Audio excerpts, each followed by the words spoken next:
Good evening. This is quite a crowd. Look around.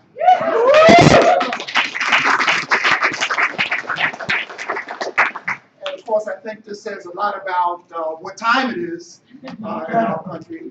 So many people coming out, with the room is filled with workers and organizers and faculty people and activists from a number of the social movements.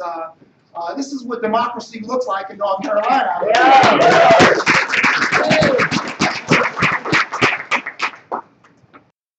So, my name is Ajamu Jalan, and I can't say, like Charles Barkley said, that this is the coolest thing I've ever done. He was making reference to interviewing President Obama last night. But it is pretty cool to be able to facilitate this, and it's an honor to have been asked to do it. We've got a few challenges tonight. If you'll notice, this is not an amplified mic. This is just for the recording. And so people are going to have to speak up. We ask you to be patient and indulge us, and we'll get through the whole thing. I have to say that you should know that this is a nonpartisan event. And what that means is political parties, candidates, and elections. But I would add that it is a partisan event, partisan for poor people and workers and marginalized people. We are partisans of that group of people. Okay, so you understand that. We're going to get started tonight. When you come out here, we've got a number of presentations tonight that will help to frame our discussion about why Organize the South is important. And then we're going to hear from representatives of, I guess, 4 or 5 unions that are active in our state to hear what they're doing and how we can help them. And then, of course, we'll have some questions and answers later on, and then some things for you to do. We can't let you leave this room without having something to do. I was thinking that if we ever had this forum when it was scheduled, we would be excited and thinking about the organizing campaign in Tennessee. Right? And so there's going to be a lot of discussion about that as we go forward. I mean, even CBS Morning had a program on it this morning. They're real interested now, right? But I think for us, we're going to have to use the slogan we've been using for decades now. And that is what? Don't mourn, organize. And that's what we're going to have to do. So having said that, we're going to start. Everybody's got a program. We're not going to give you long biographical statements. In fact, with the going down the line, people are sitting close to their order. And when they're out of order, we'll ask them to introduce themselves by name only, because we want to get into the meat of this. So our first presenter, though, will be Chris Crom from the Institute for Southern Studies. Give him a hand.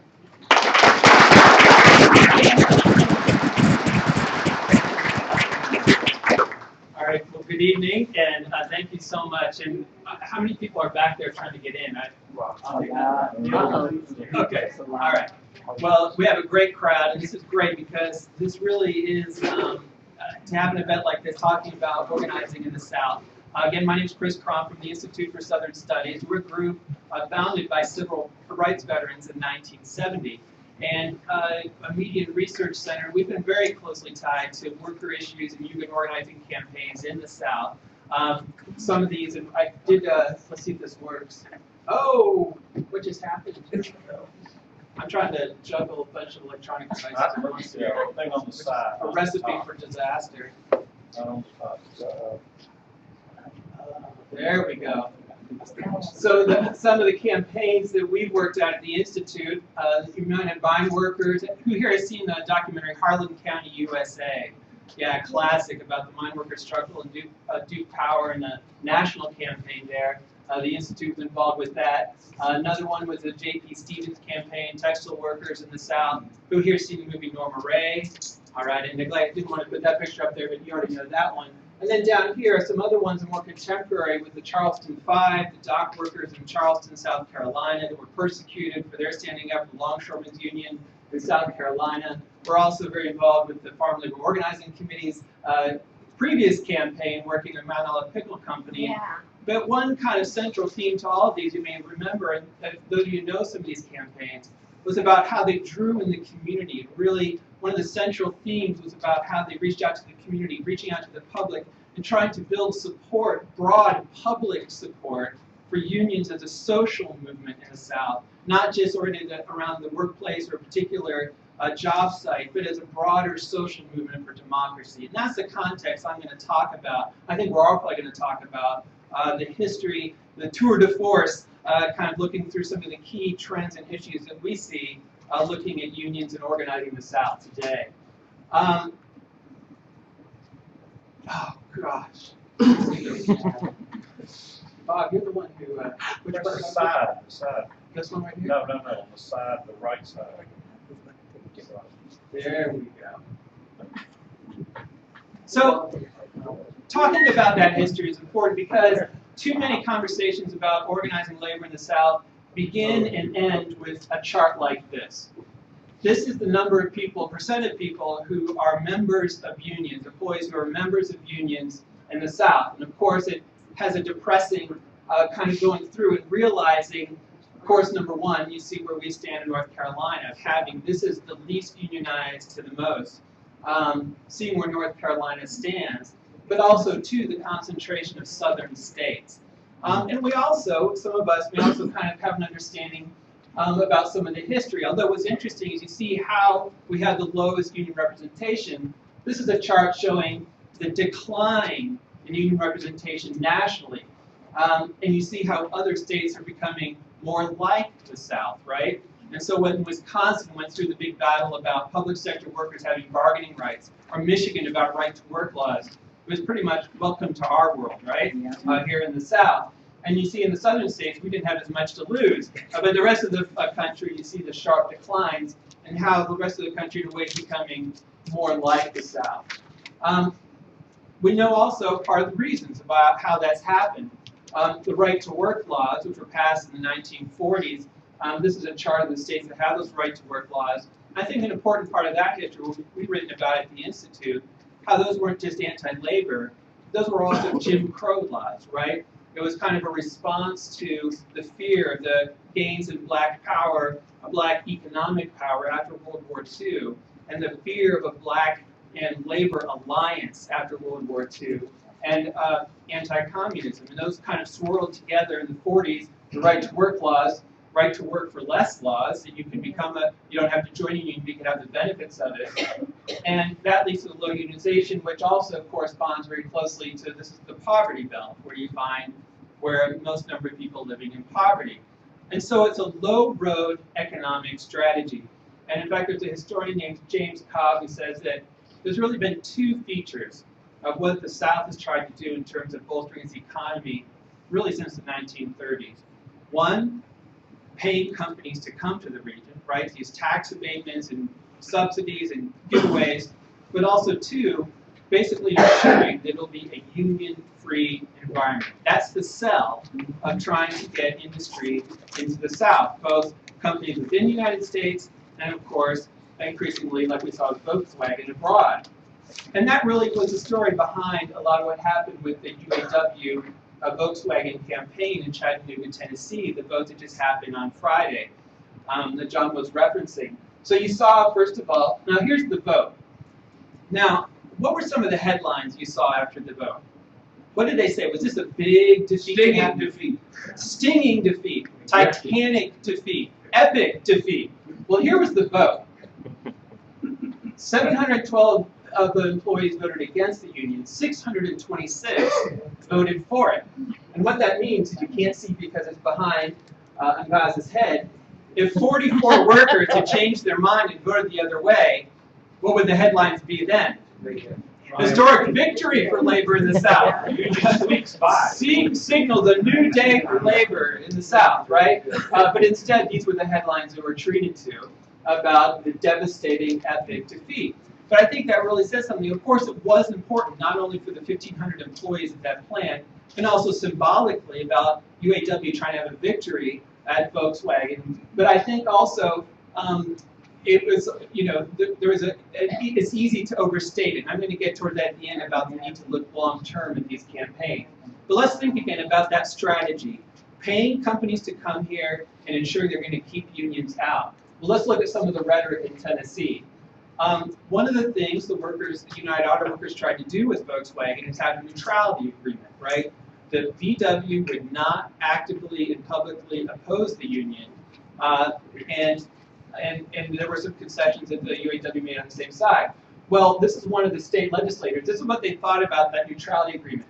That VW not campaigning against the union, for the company not to vociferously oppose that union, would be unbalanced and un-American for a company not to oppose a union in its workplace. So this really was that they would even consider not attacking the union would be considered completely out of control.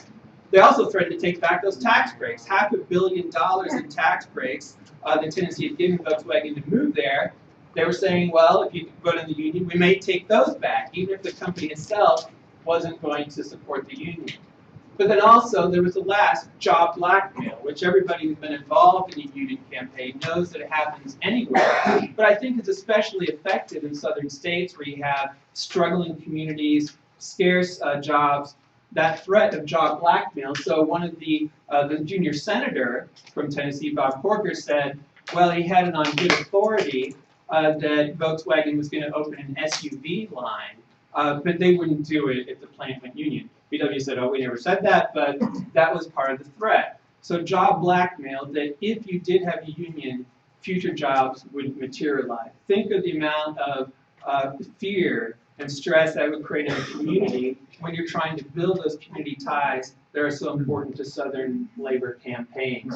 And then, of course, you had the national intrusion of groups like Grover Norquist, taxpayers, what was the group? The taxpayers group. They were funding these billboards all around Chattanooga. UAW, United Obama Workers, which of course brings in the partisan aspect, it brings in racism. It was trying to fold in a lot of things in creating fear in the community about what bringing in the union would mean. So this really is important to understand the context of a union campaign like the one at VW.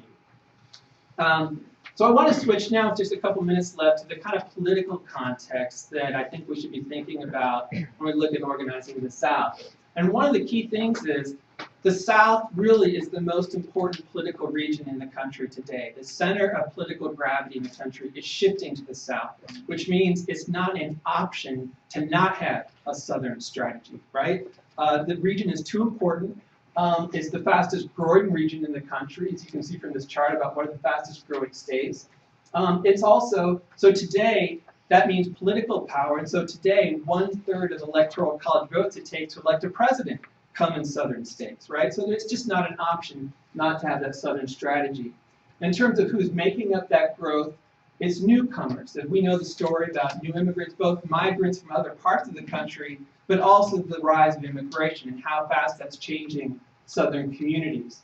And we look at the growing immigration, net migration to southern states and how it eclipses what's happening in other parts of the country. But also the historic Black Belt. And I think that's also the story that didn't get told as much out of the census. Kind of the reversal, the return migration after the big Great Migration that happened at the turn of the century because of Jim Crow terror of 20 million African Americans leaving the South. The reversal of that process so that now half of all African Americans in the country live in the 13 southern states, and how crucial that is to understanding, especially in urban areas in the South, and how crucial that is to organizing campaigns.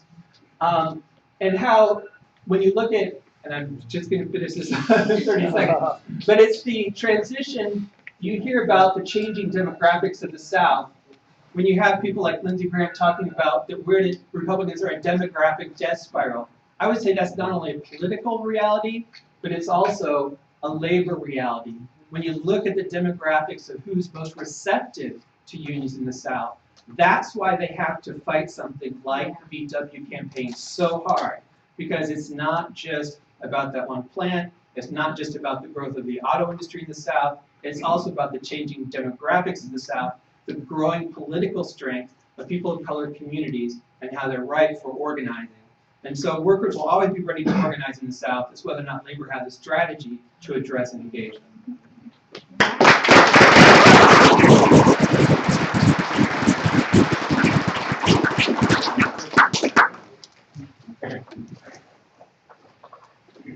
So, welcome. I'm Bob Corsett. I teach history and public policy here at Duke, and have been involved in the Center for Documentary Studies since its beginning. So it's nice to see this space used so well and everybody to be here. You know, North Carolina is known for a lot of very problematic features or characteristics. Lowest wages, lowest rates of unionization. My Ragsdale High School fellow alumni, Governor McCrory, among others. It was very painful for me a few weeks ago, or last week, I guess, when he did his presentation at my high school, and I got all these emails, particularly from my brother, saying, "Oh my God, you know, how low have we sunk?" Anyway, so it's something I have to live up to. But you know, at the same time, North Carolina has been the scene of some of the most important labor struggles in American history. And I think as we really look at some of the challenges ahead, that we consider and reflect and learn from these struggles of the past, because it is certainly in the South, I think, and probably one of the most engaged working class struggles in the country. Starting in the late 1880s with the Knights of Labor, which were, along with Virginia, probably the strongest organizing in the South. The fusion movement in the mid 1890s, with really the bringing together of populists and Republicans, particularly Black Republicans, that really pushed through a democratic agenda and a series of public policies that were some of the most progressive in the history of the state, and actually are the antithesis of the contemporary Republican Party, which people forget. The child labor campaign. I mean, the effort in North Carolina and the focus on textile workers was really a key component of that campaign in creating child labor laws in the country. This is not the best screen in the world, but at least you get some of the images. And then in the late 1920s, the textile strikes at a place like Gastonia, North Carolina. Come on, please.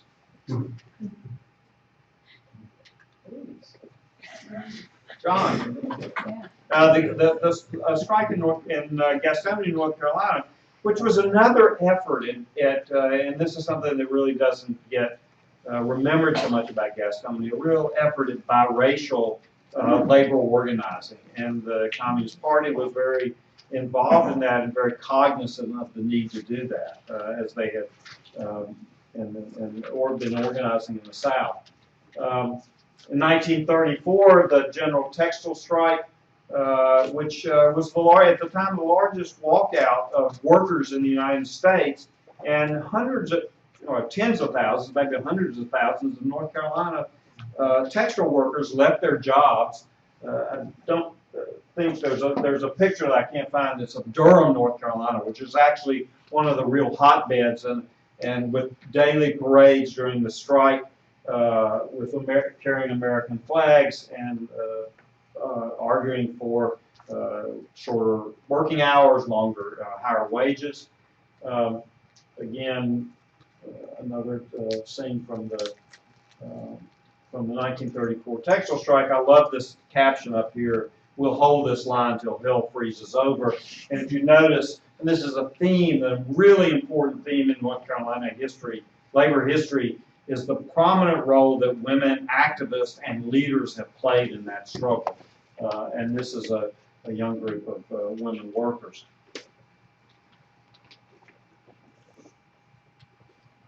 In the mid-1940s, the Organization of Tobacco Workers at Reynolds Tobacco Company in North Carolina, which I write about in a book called Civil Rights Unionism, was a really stunning moment in North Carolina's history. Here you have, on one Wednesday, you've got about 20 members, active members of a union.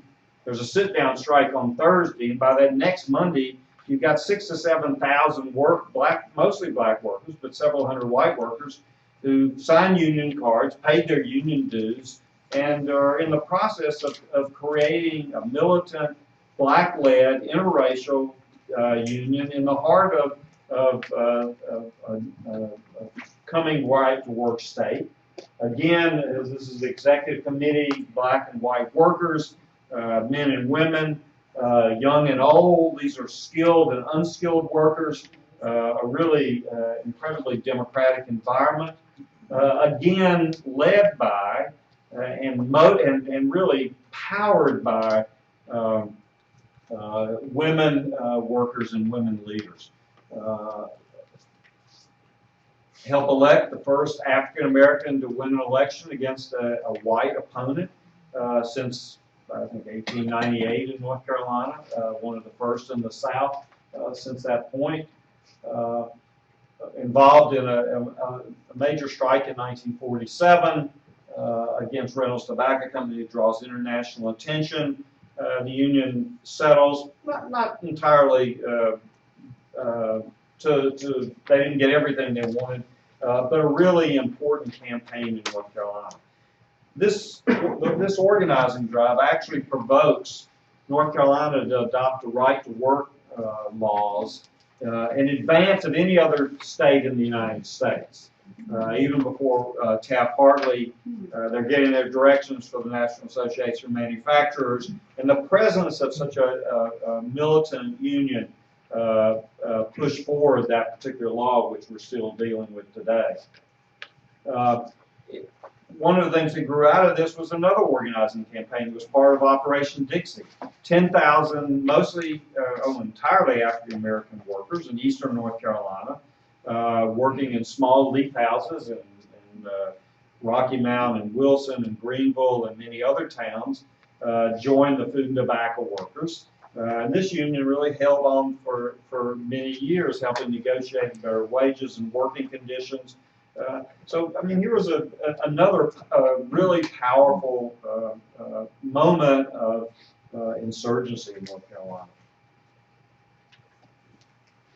In the 1960s, there are all kinds of struggles that involve poor people. This is a photograph of Howard Full and Ben Ruffin in Durham, who were part of the North Carolina Fund, part of the organizing that went along with that, which didn't have a singular focus on workers, but was very much involved in organizing poor people around North Carolina. Again, the important role that women played in that particular struggle.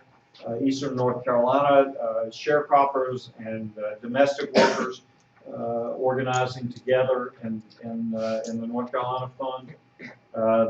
Chris already mentioned the J.P. Stevens campaign, the kind of modern heroine of our labor struggles, Crystal Lee Sutton. I think this is the Flock campaign. I can't see it. Just a few things. The Smithfield campaign and some others. This is the recent strikes over. Strikes and walkouts over food workers and low-income workers in the food service industry. And then our own MaryBe addressing Moral Monday.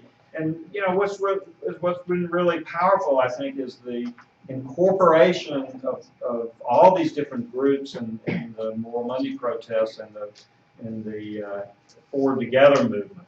And labor's really prominent role in that. I think maybe the highlight of the whole summer for me was the moment when teachers came out in force and really began to acknowledge for the first time, or not the first time, but many of them for the first time, that they were workers. This was a labor issue. It wasn't just about schools. And I think that's one of the things that's really key to understand about this whole attack on the schools and on education. This is an attack on workers as much as it is on the educational status and opportunities for North Carolinians. So there's a rich labor history here. I think there's a lot to learn from. You look at the situation in Tennessee, so much of that was predicted by the kinds of the stories that we understand from the past in North Carolina. So thank you.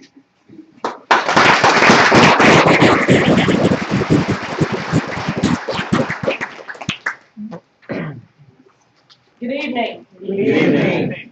I'm MaryBe McMillan with the North Carolina AFL-CIO, and I want to thank all of you for coming out tonight. It's a really great turnout. Organize the South.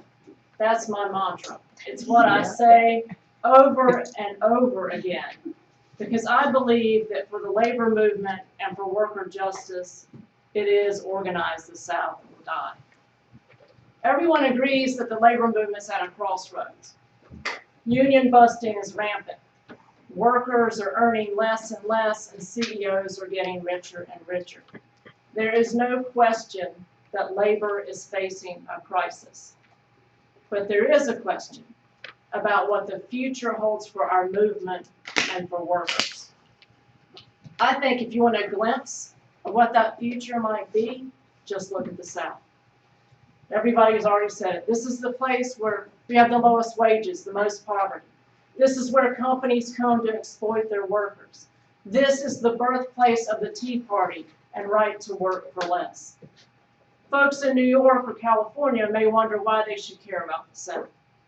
Well, unfortunately, the problems of the South are quickly becoming the problems of the nation. Our low wages drive down wages everywhere. Our Southern Tea Party conservatives block legislation in Congress. And because of ALEC, our union busting laws are spreading around the country to states like Wisconsin, Michigan, and Indiana. What happens here in the South affects the nation. And that effect will only increase, as Chris said, as the South grows in population and political influence. So what does that mean for the labor movement? What does it mean for workers? Is our future one of continued exploitation, hostile laws, even greater inequality? I don't think so. I don't think that's our future. I think the future for the labor movement and for workers in this country is a bright one. Because again, look at the South. If you look closely here, you see strong coalitions between people of faith, civil rights community, and labor. We see a new solidarity developing here between black, white, and brown workers. And we see innovative, non-traditional organizing that you're going to hear much more about later. If you look at the South, you see the fastest growing, most diverse movement for economic justice in this country. Look at the Moral Monday protests spreading around the country. Look at the fast food workers' strikes sweeping the region. Workers in the South have had enough. We want change. We want hope, and we want to believe that things can be different, and they can be. If unions make investments in southern states, if we grow this movement here, we can change the South, and by doing so, we can bring economic justice to every corner of this nation. Thankfully, national labor leaders are starting to realize that. They understand that we can't let the low-wage, anti-worker culture of the South take over the country. That's why last fall, at the National AFL-CIO Convention, unions passed a resolution calling for a Southern organizing strategy. And several unions are already blazing the way, including UAW. Because of increased organizing here, Tennessee, Georgia, Alabama, South Carolina, and Virginia were the states last year with the highest growth in union membership. Yeah, it's still low when you look at that chart, but folks, that's significant for those southern states to be the ones with the highest growth. Brothers and sisters, change is possible, but we need your help. We saw last week in that close UAW election that even when the company remains neutral, conservative politicians and corporate interests will do whatever they can to malign unions and interfere in the campaign. Workers who want to organize need the support of the community in a visible, public way. They need messages of hope, not fear. That's why all of us need to stand up for workers' right to organize, and all of us need to stand up and challenge the anti-union rhetoric of the other side. If we want to stop the growing inequality we have in this country, we need to quit treating union like it's a four-letter word. And folks, I am not just talking about conservatives. Too many progressives avoid talking about unions. Lots of folks now are talking about poverty, about inequality, about problems in our public schools, but they aren't talking about the underlying cause of these problems, which is that families don't have enough income. If we want to end poverty, let workers organize and bargain for a living wage. If we want to help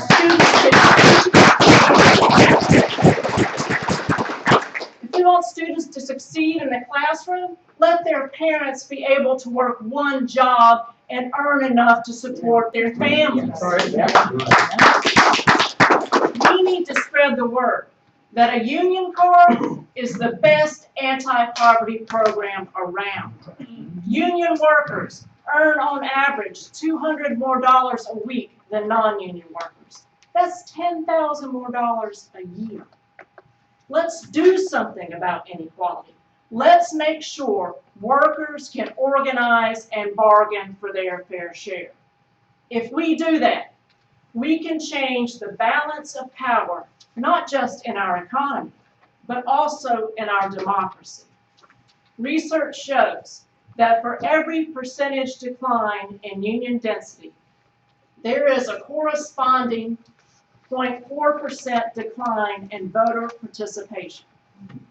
So if union density in 2000 equaled what it was in 1954, there would have been an additional 17 million votes cast in the 2000 presidential election. Think about that, because I can guarantee you that Art Pope and the Koch brothers have thought about that. Unions give workers power. They give workers power not only in the workplace, but also at the ballot box and in the policy debate. And that is a very scary prospect for corporate America. Just look, if you pull up the slide, John. If you look at the North Carolina Chamber of Commerce's annual report for last year, I'll tell you what it said.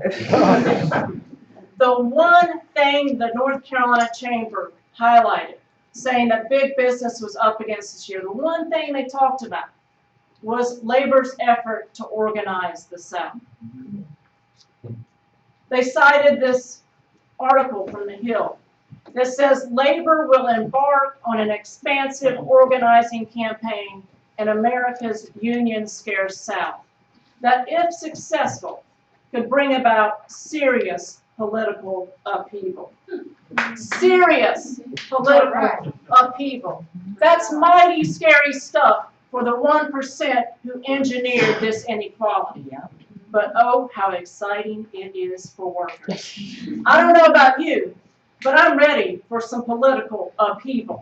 If you're ready for political change, let's organize. If finally get their fair share, let's organize the South. If you want to take on poverty and inequality where it is the worst in the nation, let's organize the South. Help us do that. Help us tonight by sharing your ideas in the question and answer. Help us by taking the actions on this yellow handout. Help us by standing up for unions. With your help, brothers and sisters, we can not only create a new South, we can create a new labor movement. A movement that is not limited by the walls of a workplace or the inadequacies of our labor law. A movement for all workers that includes temps, white-collar professionals, college athletes, and the baristas at your local coffee shop. Whether you work in a factory or a farm, a McDonald's or a Walmart, an office or a university, this is the movement for you. So join us. Join us. And together we will organize the South and we will change the nation. Are y'all going to help us do that? Yes.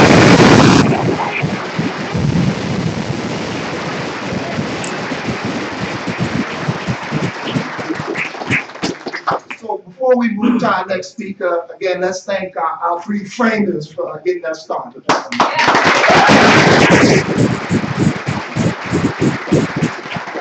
You may know who sponsored the program tonight, but I just want to make sure that you know, okay? Of course, the North Carolina AFL-CIO, and then Duke's Class Center, and that's the class, labor, and social sustainability. I love to say that. I love to say that. Okay, in addition is the Labor and Working Class History Association and Student Action with Farm Workers. One announcement to let you know, at the end of the program, there will be a small reception with refreshments. Again, that's sponsored by class. And who else is sponsoring it? That's it. They sponsored that. Okay, so next we'll go to Pete.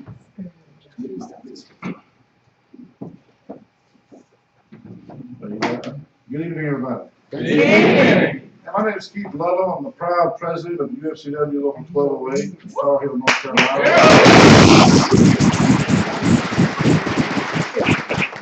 5,000 Smithfield employees that are employed down there, putting picnic hams and pork chops on everybody's table across the world and in China. As many people here know, we're one of the few successes in the South in recent history, and everybody is a part of that. And when we talk about the community being involved, when we see what the community did to Volkswagen and the UAW, you know, we wouldn't have had this victory in Smithfield at all, 100% sure, had the community not gotten behind it. Had we not brought the sunshine down to Tar Heel and shown a little light on what was happening in the South. You know, and part of my story is part of the labor story, right?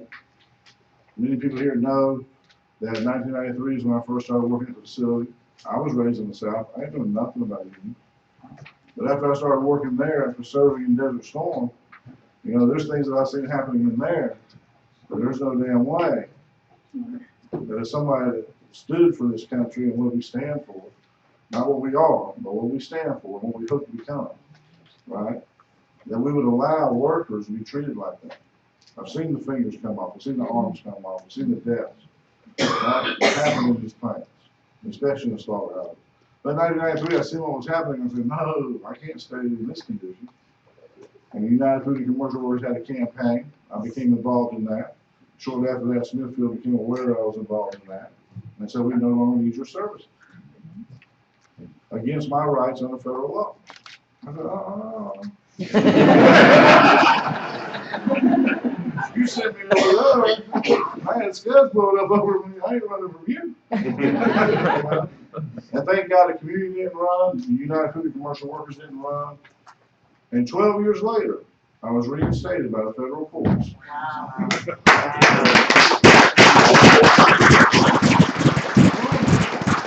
The only appeal the company had left was the Supreme Court.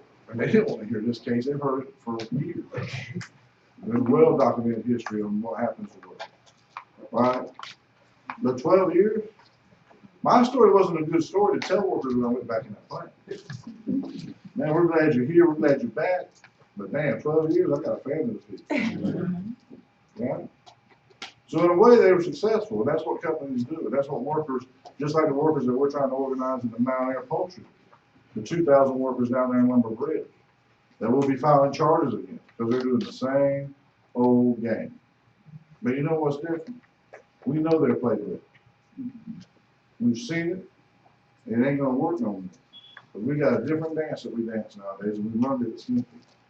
And that's we get the community involved, we get the neighbors involved, and we show what these companies do to workers. People go to work to earn a living for their families, not for you to harass them and berate them about what they believe in. If they believe in having a union at the workplace, you don't have the right, corporate America, to say no to that or interfere with that. And if you interfere with that, we're going to step up to you.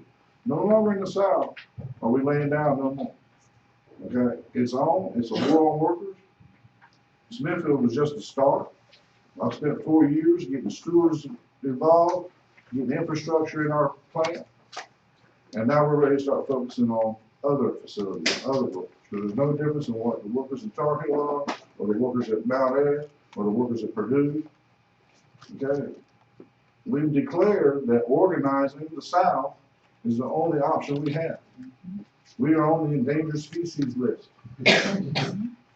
Okay? It is on. And we need your help. And you don't need to allow companies in neighborhoods, they organize so quick in Tennessee to speak. And when neighbors are telling people that work there, hey, don't vote for the union, that means a lot to people. They might not know they're voting against their own interests. But when the mayor's coming out like they did down where we're from, when the Chamber of Commerce is coming out in the papers, workers vote against their own interests. People vote against their own interests. And that's why we need an avenue and a tactic that can stand up against that. And that's community involvement. They're learning it, we've learned it, it's the only thing that works. It's our task to get you involved. I mean, labor, we have to look at ourselves too. We have a lot of fault, right? We have a lot of fault. And if the workers at Mount Air don't know that I'm representing well at Tar Heel, there's no dang on way I'm organizing. But we represent Tar Heel. I've got former Mount Air workers that work at Smithfield now. They see the difference. They're involved in the campaign. In 2 weeks, we got over 300 workers to sign union cards. Okay? Companies pulling people into HR, threatening them with termination, calling the police on them. So we're going to have to dance this dance again. But we're going to dance it. Why? Because those workers deserve it. Our children deserve it. Our state deserves it. As MaryBe said, our country deserves it. Our economy deserves it. Unionization of the workplace nowadays is the only way, as it was 100 years ago, for us to get this country on the move economically. 1% growing, the disparity between everybody's incomes now. People are tired of it, right? We have to organize. Workers have to organize. And the only way we can do it is if people believe in what we're doing. Okay? The stories of unions and, you know, all they want is your dues and all that, so they don't do anything, they're not effective.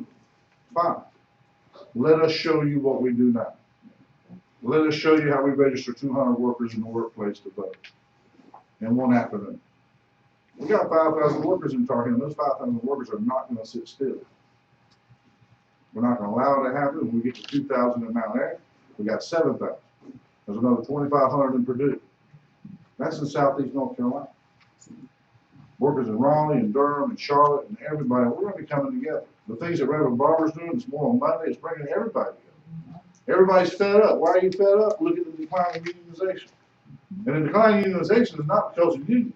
It is a proven conspiracy by corporate America to put us on history, in history. No longer will we be crying and yelling from the corners. They want to put us no longer existing, no longer able to exist. What was the first agenda for the legislature of North Carolina? To attack teachers and their ability to organize. Right? That was their first agenda. They're not worried about jobs. They're not worried about what's happening in the community. They're not worried about people on unemployment. You know, all these things affect us, but number one is how much pay does somebody bring home each day to their family? We fought for the 40-hour week, and now people are working 60 and 70 hours. Right? We fought against child labor, but now they're trying to keep whittling down to that. Oklahoma, they try to, what, 13 years old, you go get a full-time job or something?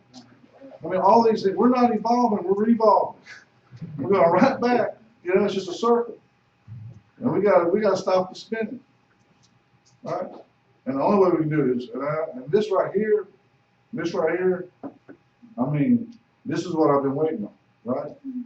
People willing to spend their time and invest their time into what's happening in their communities. And that's the only way we're gonna be able to do it. You know, we gotta talk about these campaigns like Flock against the tobacco companies, against, Walmart, all these different campaigns that are going on. Raise the $15. We've got to talk about it. We got to talk to those workers. You guys know people that work in these places. You know people that work at fast food. Tell them when the union comes, talk to them, be involved, encourage them. When TSA was organizing, big thing was every time when I was organizing with the International, say something to a TSA when you go through it. It means a lot to people. I tell my organizers, my stewards that are pulled out to organize the minor employees, when you're talking to the husband that works there, talk to the wife too. Because she's going to be there when they're beating them up at the plant. Appreciate it, guys. Thank you.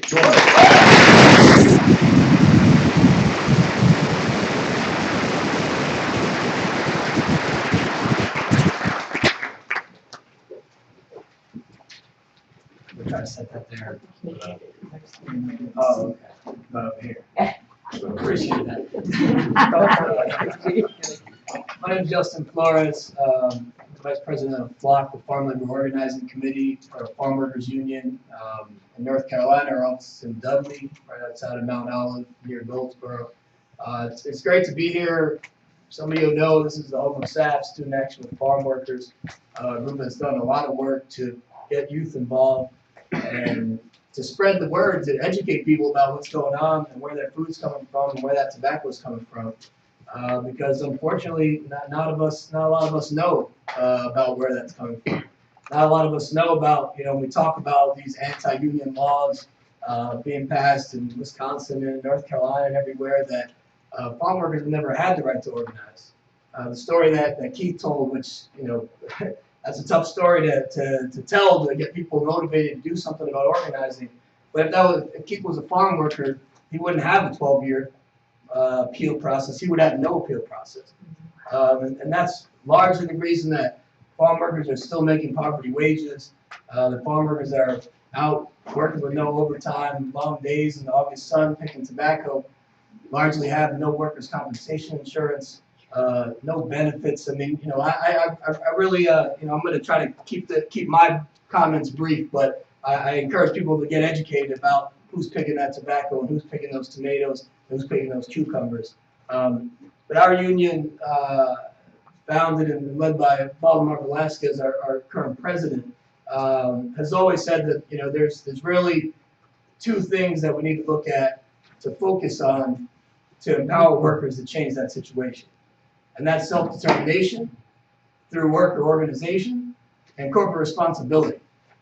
So it's easy to say, hey, I work at a farm and my grower pays me $7.25, and get real mad at the grower, and we can have big fights and argue all day over whether it should be $7.25 or something more. But that grower is part of a supply chain, and that grower is largely not a very wealthy man. But that grower sells his tobacco to a company, and that company is $1 billion multinational corporation that set up a supply chain that keeps us fighting with the growers. It keeps the workers and the growers arguing over whether it's going to be $7.25 or $9, or whether the North Carolina legislature is going to pass a law that's going to say workers should have mattresses in their home or they shouldn't, or should they have 50 guys to a couple toilets, or should they have 25 guys to a couple toilets? Should there be a divider in between toilets in the man's housing, or shouldn't there? And that's really the wrong argument. So what we've been looking at, and the Mount Olive campaign was mentioned, is that all of these products that these folks pick, that our brothers and sisters pick, are part of the supply chain. And we have to figure out a way that we can get these companies at the top of the chain to fix the supply chain that they set up that creates all the realities on the ground. And now the question is, how are we going to do that? And that's really where this sort of community labor alliance really comes in handy. It's the only way we can do this. People have heard me speak in this room already. I always quote Valdemar Velasquez, our president, who met Martin Luther King one time. And the question came around, how can a bunch of poor people with no power and no political connections change things when we have all these powerful, wealthy people opposing us? And the answer was, when you impede the rich man's ability to make money, everything is negotiable. So we look at a corporate campaign strategy, looking at how we can get in these corporations' way. The way that they make money right now is very easy to them. They're happy, they're comfortable. How can we change that? And so we have to get the word out in the community. We have to be out everywhere from the Reynolds shareholders meeting to the farms in eastern North Carolina to the 7-Eleven and Kangaroo gas stations where people buy cigarettes, talking about where those cigarettes come from. And that's one. And that has gotten us. We've been at this campaign for 7 years now. And only a little under 2 years ago, Reynolds, who for 5 years said they would never, ever, ever meet with the farm workers, began meeting with farm worker representatives. Wow.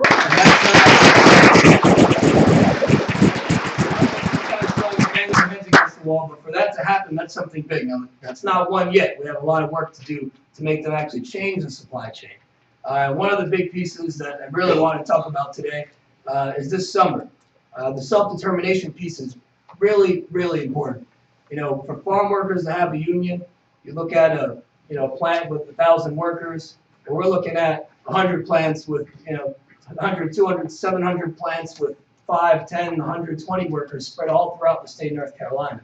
So we really need to build an organization where we can get out. We can invite more farm workers to get more involved in the struggle. We can invite farm workers to be the leaders in this movement. So we're building right now this summer. We're having our membership, our current membership in North Carolina, who has collective bargaining rights, not because the government said so, because a 5-year Mount Olive campaign that was won in 2004 won them those collective bargaining rights, voted on a resolution to go out and sign up 5,000 tobacco farm workers in the state of North Carolina this summer. And so we're calling on folks, we're calling our labor allies, our friends in the religious community, our friends in the student community to join us this summer, particularly those who speak Spanish, to join us this summer and build with us as we get out to all these thousands of farms throughout the state, actually multiple states, so that we can really build a grassroots movement even more than we already have to put more pressure on the tobacco companies. Because they're very, just like other companies, they're very quick to say, well, farm workers don't need a union, they're doing okay. This is just, everything is just fine. And we have to say that it's not fine. The funniest thing about the Chamber of Commerce going after unions is that what is a Chamber of Commerce? It's a union of companies. Yeah. Literally is a union.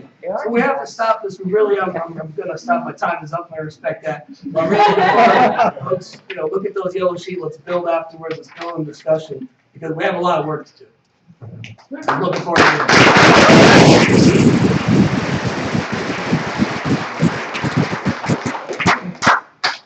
Hey everybody, I'm feeling really fired up now. My name is Dana Alcides and I'm an organizer with Raise Up, the southern branch of the national campaign of fast food workers who are organizing to demand $15 an hour and the right to unionize without retaliation.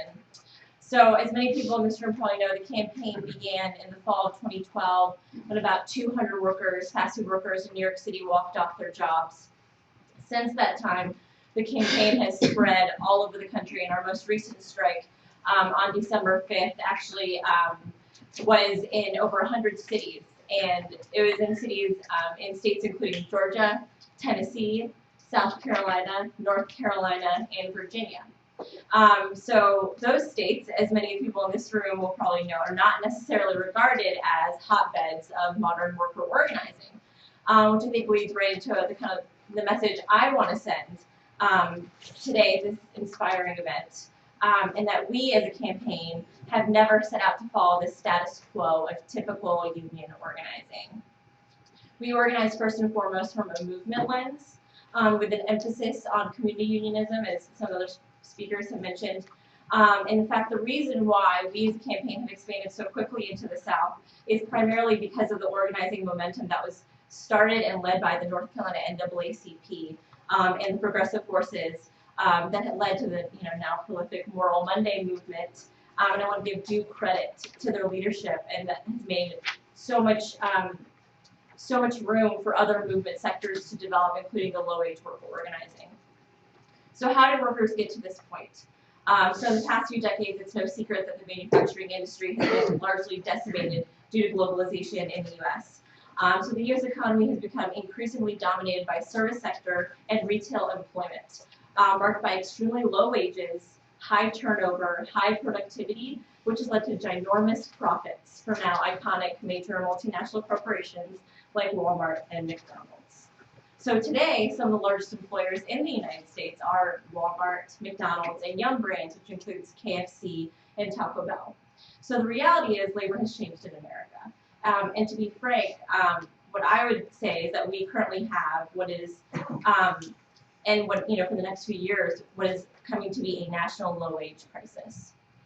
So workers are stuck in extremely high-intensity, highly productive, and profitable industries, but are paid poverty wages and given little to no path for advancement. The minimum wage, which most of these fast food and retail workers are getting paid or close to it, is now some of the weakest in 50 to 60 years. And I think one of the major reasons, frankly, that we, aren't calling this more of a crisis and there isn't more outrage, is because currently what we see are primarily poor women, immigrants, and other people of color who are disproportionately represented in these low-wage industries. And I want to be really clear, this is not just a fast food worker issue, this is a worker issue, and we are primarily organizing for workers, not just on behalf of low-wage workers. So as we observe, the demographics of labor have changed, so too must the labor movement. Since the more militant golden era of organizing in the 1930s with the wave of sit-down strikes across the country that eventually won us our first minimum wage, workers' rights have been increasingly repressed, especially in the South, especially after the Jim Crow era, which passed a lot of, repressive laws. And so that's why, union density has obviously struggled in the South. So because of the obstacles presented to us from traditional union organizing, fast food and other low-wage workers have decided to forge a new path. What is truly unique about this campaign is that we are not voting or waiting on a vote through traditional channels to establish a fast food workers union. The right to unionize is a constitutional right. It's your freedom of association. And so fast food workers are simply declaring themselves a union throughout the South. And as a union, they're employing their right to strike first. So fast food workers are feeling empowered and standing up for themselves on the job. Speaking out about their living conditions and shaming these multi-billion-dollar corporations that claim they cannot afford to pay workers a living wage to take care of themselves and their families. And so the exciting reality is, I think a lot of other people agree with us, that we're winning. Last December was the largest fast food worker strike the South has ever seen, and we are just getting started. Across the country, workers have won gainful raises because of organizing. Workers have secured overtime pay when they were originally being denied. While the campaign is still relatively new, and we don't plan on stopping until we win $15 an hour and a union contract, it is fair to say that the topic of wage inequality in America has become the key issue, and fast food workers have really been the face of that narrative all along the way. So, without our organizing, President Obama would have never advocated for raising the minimum wage to $10.10 an hour. And because of this organizing, myths about the impossibility of organizing the unorganized sectors, organizing in the South, or organizing poor workers is increasingly being put to rest. And so we're really excited to continue to change the face of the labor movement, and we're honored to continue the deep and rich legacy of civil rights unionism, an essential narrative in our state and Southern history. And we hope that we can count on everyone in this room as allies in the struggle for justice and dignity for all workers in the South. Thank you.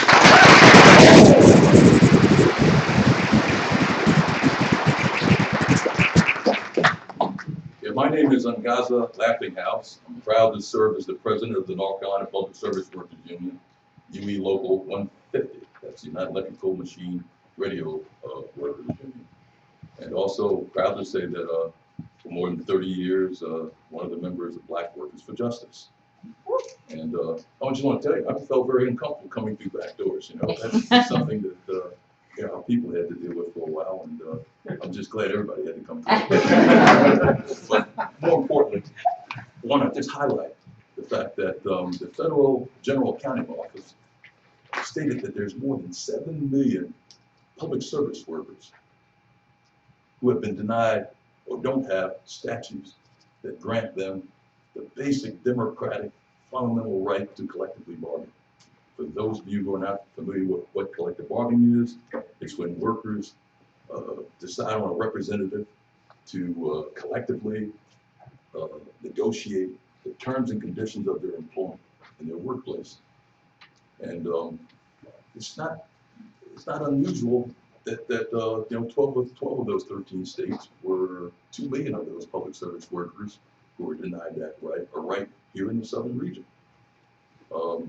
Many of us know the reason why. We've cited the Jim Crow period, how it denied workers the power to vote and challenge the people in power who passed these laws. But more importantly, I think, is the fact that North Carolina has a statute 9598, section 9598, the North Carolina General Statute, specifically denies this fundamental democratic right. And oftentimes, workers think it means that they don't have a right to a union, the right to freedom of assembly. We all know that's a constitutional right that workers fought for and had upheld, the right to organize a union, the right to freedom of assembly, file grievances and challenges to the conditions of their employment. But I think also it's important that we understand that laws in and of itself doesn't grant power. You know, we can have sexual harassment laws, but they're not worth a nickel unless women stand up and fight sexual harassment. Similarly, we can have collective bargaining rights, but if workers don't have some action in that workplace, if workers aren't taking some what we call rank and file workplace action, nothing's going to happen in that workplace. They won't even win a decent contract with collective bargaining rights. So it's very important that we understand that. But more importantly, I think right now, one of the sharpest points of attack by that 1%, those big corporate powers, the wealthy, is attacking the public sector. They're hitting us hard. And don't forget, they're not just hitting just public sector workers. They're cutting the programs. They're cutting the services. They're hurting all working people, all the people out there struggling and trying to make a life, and also trying to provide one for their children. So very important that when we see what's going on up in Wisconsin and Pennsylvania and some of these other areas, don't forget that we've been there, and it means even worse for us in terms of the attacks that are coming down on Southern workers, particularly Southern public service workers, who've been excluded from all other laws, other than the laws that they fight and win. But I'm very proud to say that I think that our union, the UE 150, Blackwood's been trying to use some very creative things to do this organizing. I'll never forget in 1983 when I sat down with some of the leaders of Black Workers for Justice, many of them are in the room here today, and they're the suspects, and we began trying to organize what we call the Workers Want Fairness campaign. People thought we were kind of crazy. So what are you going to do, man? What can you organize without national unions? And we said we're going to build workplace organizations, and we began to build our workplace organizations. Some started with 5 city workers in Raleigh. Some started with 20 workers in Durham. Some started with 10 workers in Rocky Mount. But we know that even today, we have unions that don't have collective bargaining rights. We have to understand that's a very creative tactic that we got to use to start building and organizing the South. So, but one of the things we did know is that we could only go so far without the help of national unions. So we sat in a room. I think it came out of one of our workers' schools, the Black Workers for Justice, and the union, the Durham City Workers Union, and some of the other unions we began to form. We began to say that, man, we got to pull national unions into this. So we organized the South Solidarity Tour. This was a tour where we took Southern workers, we put them on vans, and we took them north, and they saw what unions looked like. It was the best education you could give a Southern worker who didn't know what a union was. But at the same time, we shared with these national unions and international union representatives. I think we met with Lynn Williams. How many of y'all know Lynn Williams, former president of the Steelworkers Union? And he was just amazed. He said, how y'all get here? As if workers don't have the sense. without having union organizers to organize themselves, to figure out how to build the kind of organizations and leadership capacity they need to attract, the kind of resources they need. Consequently, we began to attract the attention of national unions. One of the unions that decided to come down and help us complete the process of doing more organizing in the public sector was United Electrical Workers Union. Honored to have them come down and respond to that. But more importantly was the International Labor Organization, the public hearing we had in 2005. It was an international hearing, statewide hearing, where we had 500 workers, state, county, city workers. And we had jurors from around the world. And we filed charges in the UN, International Labor Organization, where they found this state guilty of denying us the fundamental democratic human right to collectively bargain. As you know, that was a great piece to begin to educate folks as to what the character of labor was here in the South. More importantly, during the 2012 Democratic National Convention, when labor unions said they didn't want to come south because of the right to work laws. Again, UE 150, FLOC, and other unions said, we got to figure out how to make the best of this situation. So we began to organize a Southern Workers Assembly and raise up the question of building what we call a Workers' Bill of Rights. We have to be very creative in this period. I think also that labor has to listen to some of the non-traditional types of worker organizations that exist. They weren't listening to Black Workers for Justice back in 1983 when we were saying organize the South and bringing resolutions to national conventions. But now, in the midst of this crisis, they're hearing us loud and clear, and they're seeing that we can do this. To this day, we have what we call pre-majority unions, like in the Rocky Mount engine plant, where Brother Jim Wren, one of our UE officers, does his work. We have workers in a plant that doesn't even have collective bargaining that challenges and wins things against the bosses. This may have to be what we can try to build in this period, initially, as we continue to fight for collective bargaining rights. I want to close by saying, since I know Jamu put my wife there so she can snatch me off the stage if I go over time, and he got Rafia there staring me down. But I do know that we're going to have to call upon you to help us out with handing out those leaflets in the morning, writing editorials, helping us build the labor community alliances that we need, because I know we will win this fight. And I know we will win it with all of you in this room, and I know we have to duplicate this again and again in many other organizations, in churches and youth groups, and all kinds of organizations. We're going to have to duplicate this church sort of atmosphere we got over here. And I'm just happy again that all of you turned out to hear these powerful messages.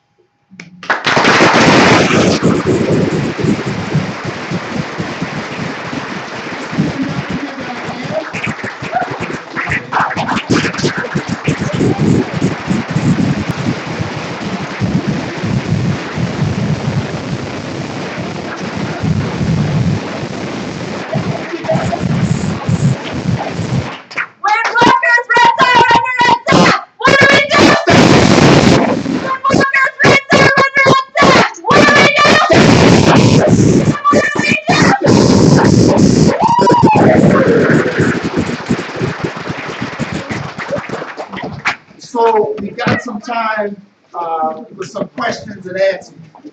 And let me set up the rules here. And they will be that each person who gets recognized will get no more than 1 minute to make a statement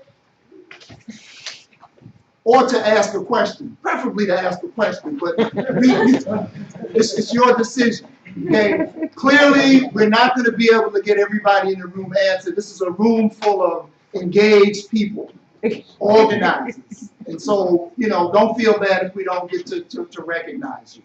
But let's start, and we're going to probably go for about 20 minutes in this fashion, and then we'll make some announcements and then break for a reception. So the first hand that I saw is back here, and you're going to have to speak very loud. I just wanted to know that if there were any elected officials here who wanted to identify themselves. Elected officials. Elected officials that want to identify themselves. There are about 15 or 20 that don't want to.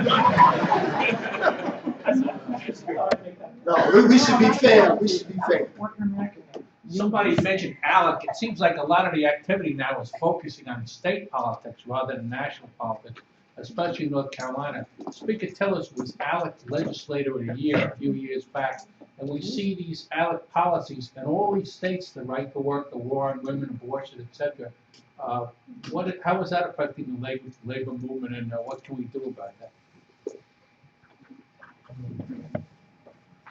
Well, that's definitely, the whole push to kind of almost southernize the labor laws of the country definitely comes from the corporate-funded ALEC, American Legislative Exchange Council, for people, corporate-funded, that gives modeled legislation to legislators for right-to-work laws. And, in this state, we already have right to work. They want to enshrine it in the Constitution. So it's about taking it as far as you can go in terms of pushing an anti-labor agenda. And of course, as some of you know where I come from on this issue, ALEC also has a nice indigenous counterpart in this state, which is our Pope's network of organizations, which, so they coordinate with ALEC, and you have the John Locke Foundation, the Civitas Institute, Americans for Prosperity, all which are very strong in pushing a legislative agenda in this state.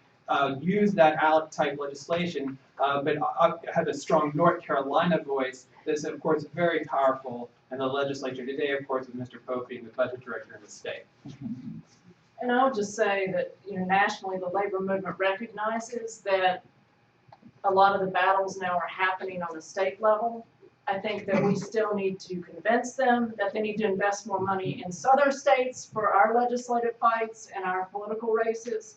But I think that they're beginning to understand that. Good. So we have a person here, right here, and then there, and then here.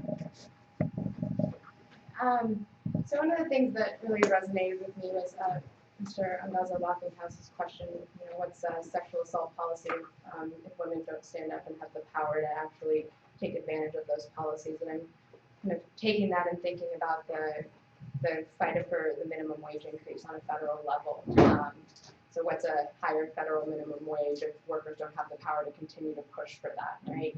So I'm curious to hear from you all about what labor's relationship and labor unions' relationship should be to this federal policy fight for the minimum wage increase.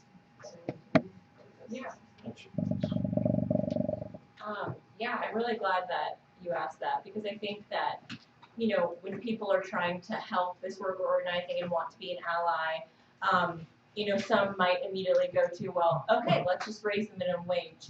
And I did point out President Obama's call to raise the federal minimum wage to $10.10 an hour, but there's a very distinct piece that's missing from that call to, raise the federal minimum wage, and that is worker organization.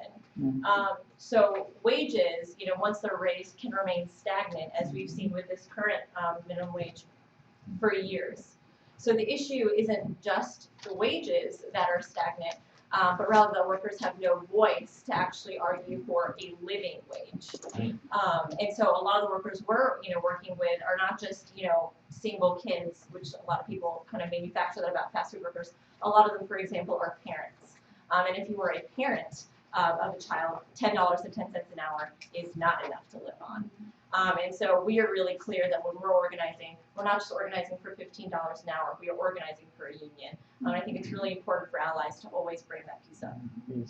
Yeah, and I would encourage people, if you'd like to, you could identify yourself. If you're with an important organization that's part of our movement and want to identify yourself, that's welcome as well. For the next question, I just want to add to that. I totally agree with what Dana said. And the other piece is similar to the policies with no real way of enforcing them.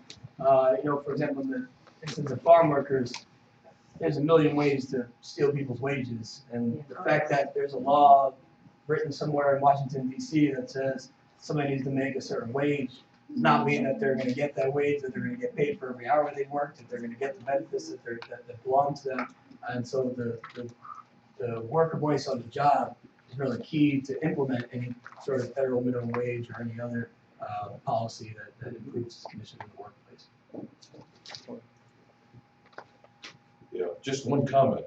Some of y'all recall in 2006, the Raleigh City workers went on strike because the city wasn't paying them under the Fair Labor Standards Act. They were not paying them their overtime. And so, you know, they took determined action. You know what they did? They struck for 2 days. And it shows you the power of organization in the workplace. I mean, ultimately, workers have to be the guts of what's going to have the power to make sure that they get justice and their human rights aren't violated. Yeah, Luke Brotherton from Duke Divinity School. Just a quick comment and a question coming from the UK context. There's a lot of parallels to what you're saying, but I think it's enormously exciting actually. To hear about some of the kind of creative dimensions of union organising. Just picking up on a couple of comments about community organising, obviously I'm myself interested in terms of the church's involvement. I'd just be really interested to hear what the receptivity amongst churches is, if it's changing or if there's just a completely kind of blank face, as it were, when you reach out to churches. Just some of your experiences, comments on the kind of engagement, given that churches are a key part of communities in the South. Yes, I mean, in our organizing model, for example, the Mount Olive victory that we mentioned, the faith community was really crucial. Susan from the National Farm Worker Ministry does a lot of outreach and organizing amongst the faith community to support worker organizing, and I think it's been really key in all of our campaigns. We had the Nick somewhere back there. We had the International Body of the Methodist Church endorsed the Mount Olive boycott, being the CEO of the Methodists. So, you know, there's really important to create those, and I think, you know, it depends on who you're talking about, but there's been lots of support. It's been really what's enabled us to have a lot of, or a big part of what's enabled us to have a lot of these corporate campaign victories. What about the white churches? Yeah, we've had support in the labor movement from, you know, progressive white churches as well as African American churches. I also want to say that we're really trying to build a labor in the pulpit effort this year around Labor Day, and Amy Laura Hall in the Divinity School is heading that up if people want to connect to that. We're also talking to the NAACP about being a part of that effort. So we definitely want to do more to get people of faith and congregations involved in fighting for labor rights. And as I said earlier, if we hadn't had the help of the community, including the churches, the support that we got, we wouldn't know when this fight is. So, very important. Very important. Those churches that have been active, you know, my hats off to them, because they know that they can't just be worried about what's happening inside their walls. Right. They've got to be out in the streets. Same thing with Smithfield, right? We just can't be worried about what's happening in Smithfield. We've got to get out and organize. You know, the churches, you have a faith base. Reverend Barber.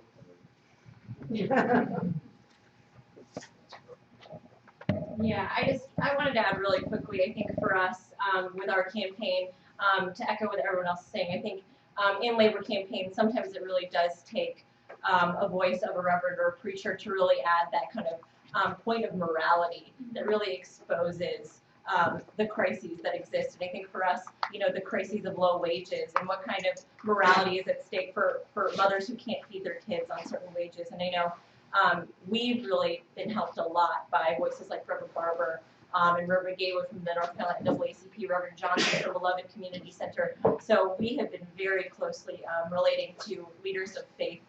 And it's also a matter of understanding that workers are not just workers, right? They're also people of faith. They're also people in the community. And so going right back to the whole community unionism piece that was mentioned earlier. Yeah, I'm Ruth South with WILF, Women's International League for Peace and Freedom, and Progressive Democrats of America. And I was in Charlotte at the convention time, and there was a big meeting in one of the churches with all labor people organizing and talking about where they could move forward in labor. And I wonder if any of you were there in 2012 at this church.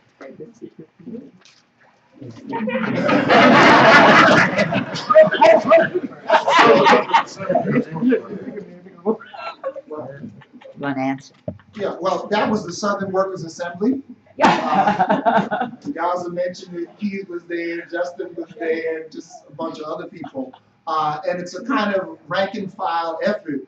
that includes members and elected officers and organizers to try to build a democratic movement in South Florida. Affiliations to group affiliations. Groups, community groups as well, and have a kind of a democracy campaign in the workplaces to be able to exercise your right inside. You know, you can't have democracy in the broader society if you don't have democracy in the workplace. And so that's one of the basic things. So workers from North Carolina, South Carolina, Mississippi, Tennessee, where else in Ghana? Georgia, Mississippi. Yeah, so it's another effort that's trying to build a Southern workers movement. So, okay. I'm Nathan at Mayo with the UE 150. I'm with the Durham City Workers Chapter. Been a union member for 28 years now. 28 years in the city of Durham. So I'm a city worker. I've been cleaning, testing y'all's water for the last 28 years. But there are a couple of areas that I wanted to hit on since I am a city worker. And one was the importance of workers to take the message of unionism back to their communities, because we're finding that a lot of workers don't do that. They kind of separate what happens on the job from what happens in the community. And the importance for workers to take that message back, but to also take up the struggles of the community also, because with our union, the Durham City Workers, we've taken up the whole issue of police brutality.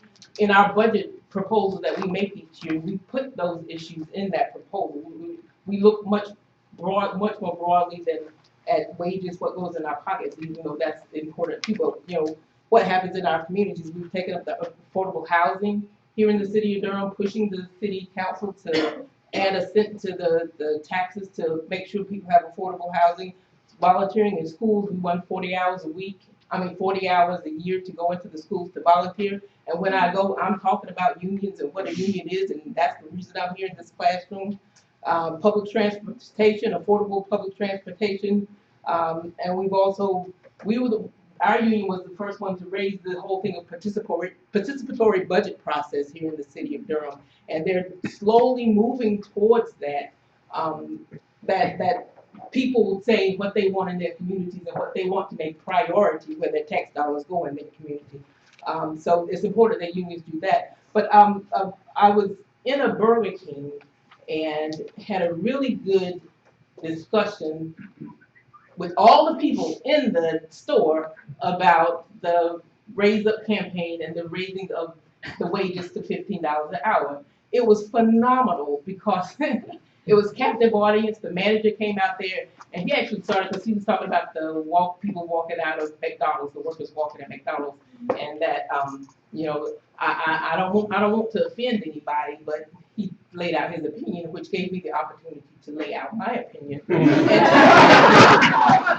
all of the people in there to start talking about profit and loss and who makes the money and where the money goes and why it can't go to the workers. And you're working here 60 hours a week and you're not making enough to take care of your family. So why? Who's making the money? Somebody's making $2 billion profit. Somebody's making the money. Where's the money going? And then I think it's important for the campaign to lay out exactly what the profit is, who's making that profit, and if they decided they wanted to even give back 10 cents of every dollar that they make since they profit $2 billion, how that could personally affect the workers' income. So if people see that written out, laid out exactly where the money goes and how little it would take to increase the level of living for the workers here in the fast food or whatever industry, I think that would work well. Sorry. So I've got, let's see, 2 more in the queue. Did I see a third hand? Okay, so we got 3, and we probably ought to end it at that point. Well, no, there's how much time we got? You have to distribute it back. It's 8:30. I'm gonna take the shot away from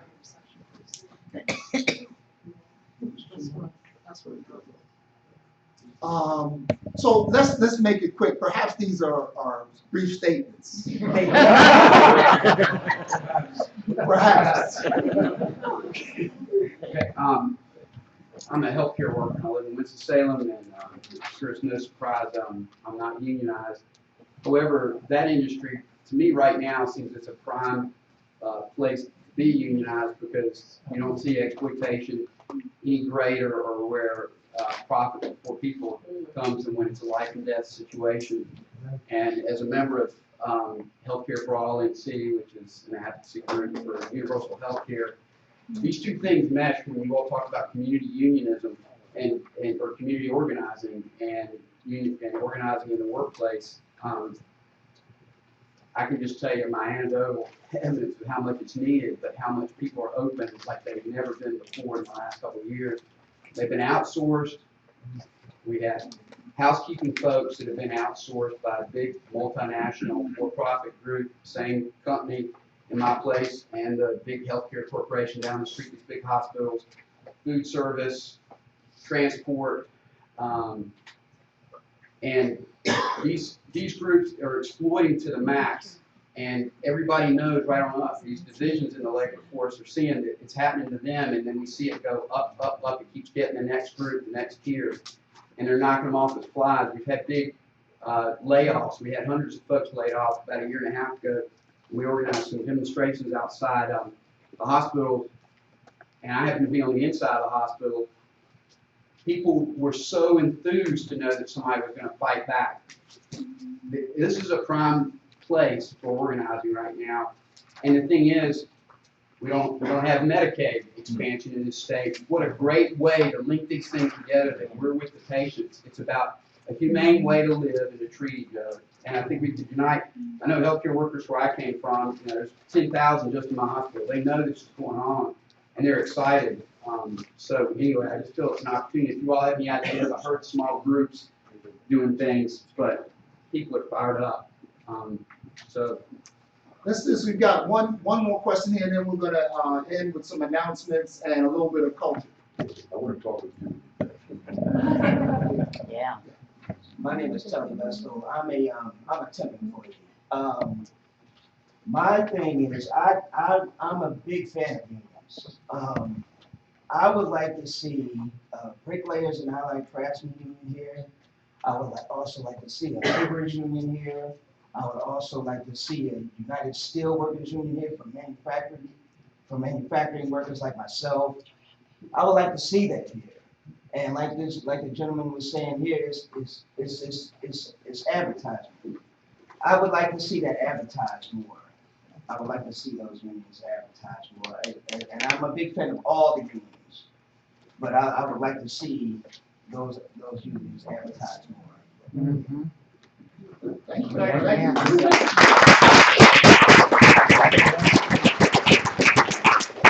that's one of the reasons we don't do enough of in North Carolina. Talk about the 100,000 union members that are here and advertising.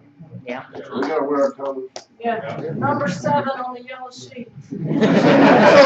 So no, let me go there. So what can you do? The yellow sheet, okay, it's got how many things? 10 things that you can do. You know, people dig lists. Numbers, 14 points, right? That kind of more Monday movement and pull it together, move the shirts around. Here we're talking about 10 things that you can do. So pick something out. Organize folks that you work with to do that.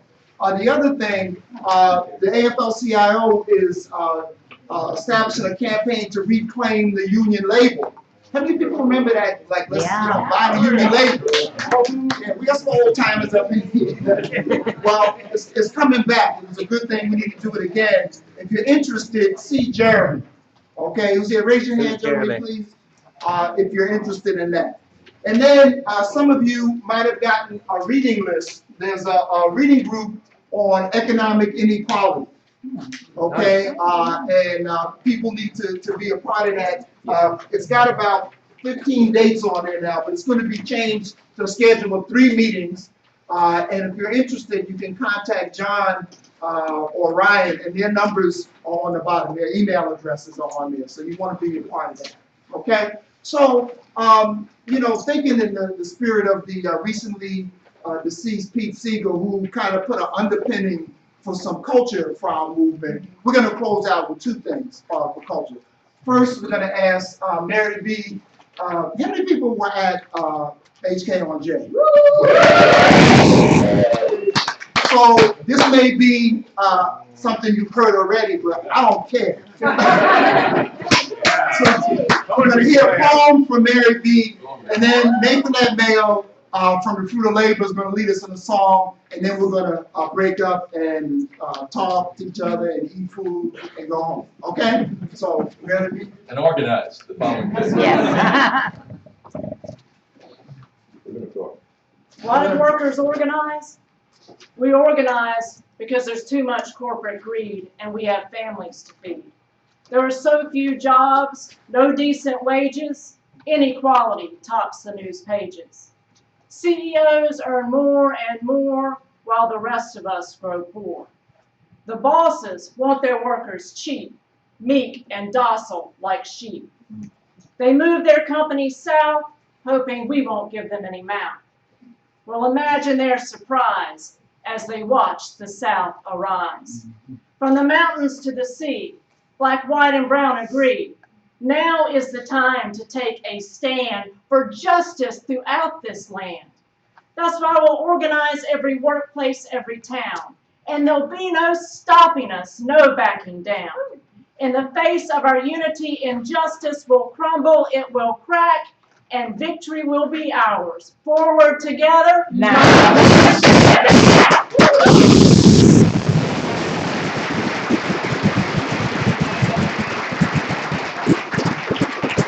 Okay, so everybody stand up. I got something that's with me. We are Cultural Black Workers for Justice. We're members of the Fruit of Labor Singing Ensemble. This is a song that the Fruit of Labor wrote when we did that first Organize the South tour back in 1983. It's called Organize, Organize, Organize. A lot of you know this, some of you don't, but it's really simple. This is all you have to say. Organize, organize, organize. Organize, organize, organize. Organize, organize, organize. Organize, organize, organize. Good, y'all got that. All right, here we go. Organize, organize,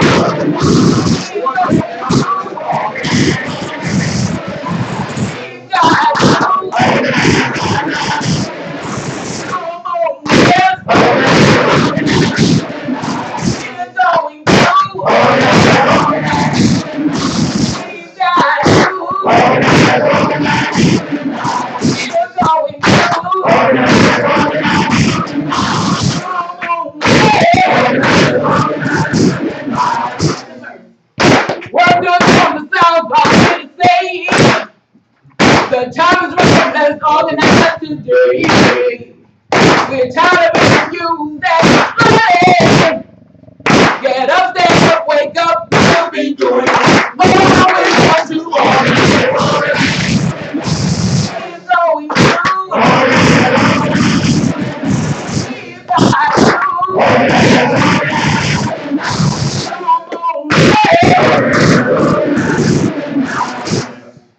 Not doing it for praise, glory, or fame. We're not doing it so others will know our name. We're doing it because we want to make a plan. We'll fight to make the boss do the right thing. Oh, we want to organize. We're going through. We got to organize.